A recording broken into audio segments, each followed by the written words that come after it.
सत्येंद्र चौहान, है क्या बेरोजगारी मुद्दा चुनाव में? देखिए गरिमा जी, बिल्कुल मुद्दा है।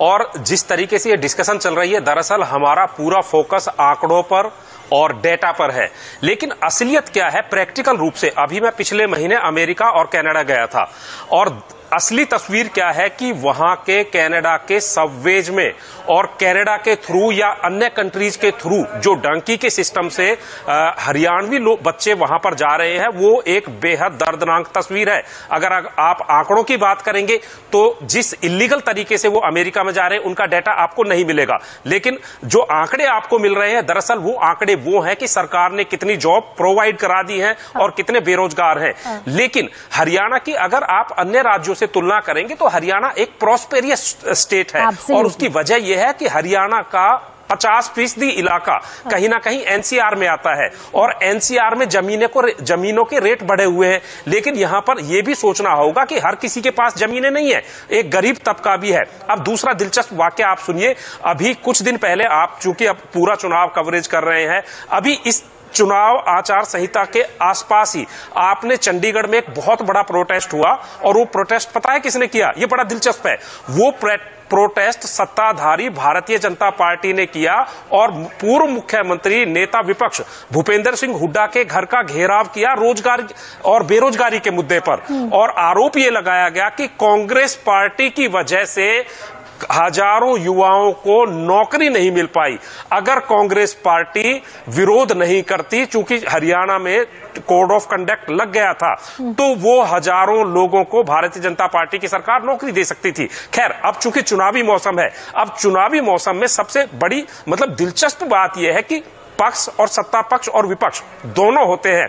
यहां पर विपक्ष भी वही बात कह रहा है कि बेरोजगारी है, लोगों को रोजगार नहीं मिल रहा, और सत्ताधारी पार्टी विपक्ष के ऊपर आरोप लगा रही है कि उनकी वजह से लोगों को रोजगार नहीं मिला। तो ये कहीं ना कहीं समझ से परे है। नहीं, लेकिन ये तो गुंडी घुमाने की कोशिश है क्या सत्येंद्र चौहान?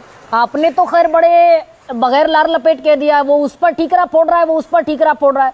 अगर बेरोजगारी समस्या हरियाणा में नहीं है तो अगस्त महीने में चुनाव आचार संहिता लगने से ठीक पहले नायब सिंह सैनी घोषित कर देते हैं कि भाई 12वीं पास को इतने से बढ़ाकर इतना देंगे बेरोजगारी भत्ता, ग्रेजुएटेड को इतने से इतना देंगे, और पोस्ट ग्रेजुएटेड को 3000 से 3500 रुपए देंगे भत्ता। देखिए, यहां पर भी थोड़ा सा हमें समझना होगा।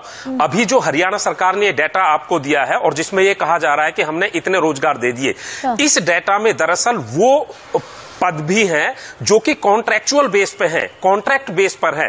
अब कांग्रेस पार्टी ये आरोप लगा रही है कि जो इजराइल में आपने युवाओं को भेजा है, अगर आप उनको भी ये काउंट करेंगे कि हमने इनको भी जॉब दे दिया है, दूसरा जो अस्थायी तौर पर आपने नौकरियां दी हैं, अगर आप उनको भी इसमें जो है काउंट करेंगे, तो ये डाटा आप सिर्फ एक कहीं ना कहीं लिस्ट दिखाने के लिए आप एक औपचारिकता पूरी कर रहे हैं। जमीन पर सत्येंद्र, जमीन पर परेशानी का सबब है या फिर बीजेपी के लिए कम से कम बेरोजगारी के मुद्दे पर सॉर्टेड है मामला, आंकड़े रख दिए सामने, या परेशानी है?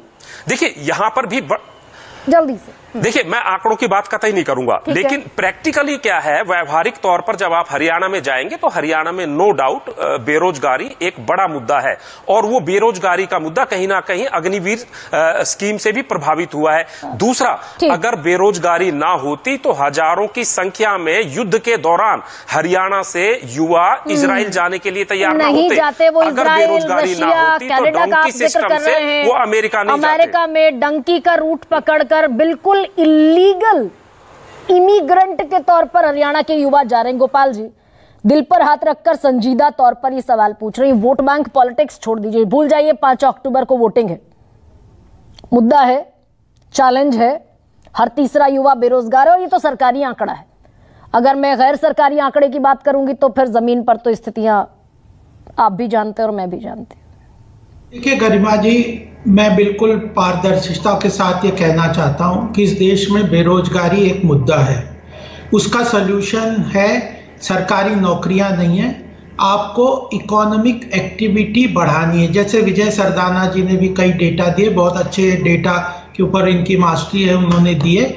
मैंने भी आपको बताया किन किन सेक्टर्स में सरकार काम कर रही है, इंडस्ट्रियल डेवलपमेंट, इंफ्रास्ट्रक्चर डेवलपमेंट। नहीं, लेकिन आप ही के अपने महक में वो दीप जिन सारे महकमों का जिक्र कर रहे हैं, चाहे वो स्टाफ सर्विस कमीशन हो, स्टाफ सर्विस सिलेक्शन हो, सारे महकमों में वो एफिशिएंसी नहीं है कि नौकरियां कम से कम एग्जीक्यूट हो सके। नहीं, क्या बात करें, इम्प्लीमेंटेशन लेवल पे जिस तरह से पब्लिक इंफ्रास्ट्रक्चर जो डेवलप किया है सरकार ने टेक्नोलॉजी को यूज करते हुए, वो अपने आप में एग्जाम्पलरी है। ग्लोबल लेवल पे रिकॉग्नाइज कर रहे हैं हमारे सरकार की गवर्नेंस, और आप कह रहे हो कि गवर्नेंस नहीं हो रही। ठीक है, आलोक शर्मा, हमारा हरियाणा में काम खत्म हो गया।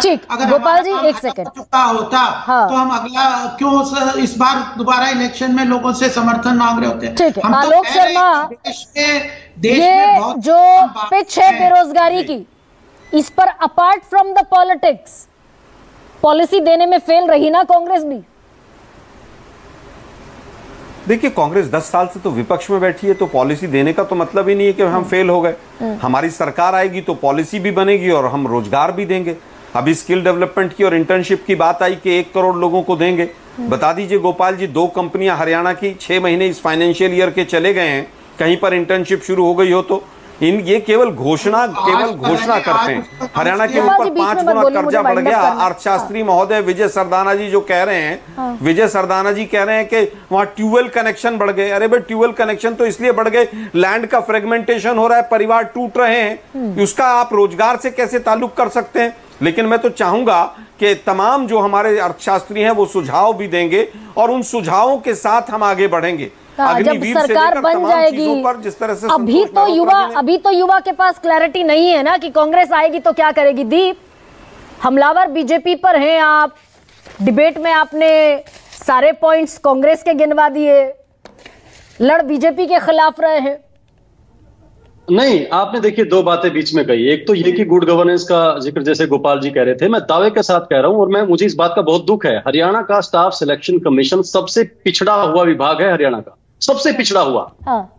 वहां पर नीचे एक इंक्वायरी के लिए कोई बंदा तक नहीं बैठा होता है कि अगर दिन के सुबह 10 से 6-7 बजे तक कोई जाए पूछने के लिए, एक आदमी वहां पर इंक्वायरी के लिए भी नहीं बैठा होता है।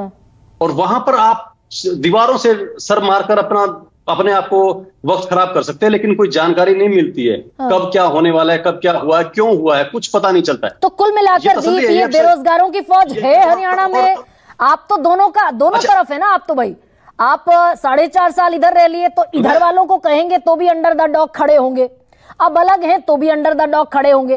तो दीप, इसीलिए बताइए, हरियाणा में बेरोजगारों की फौज है या नहीं है?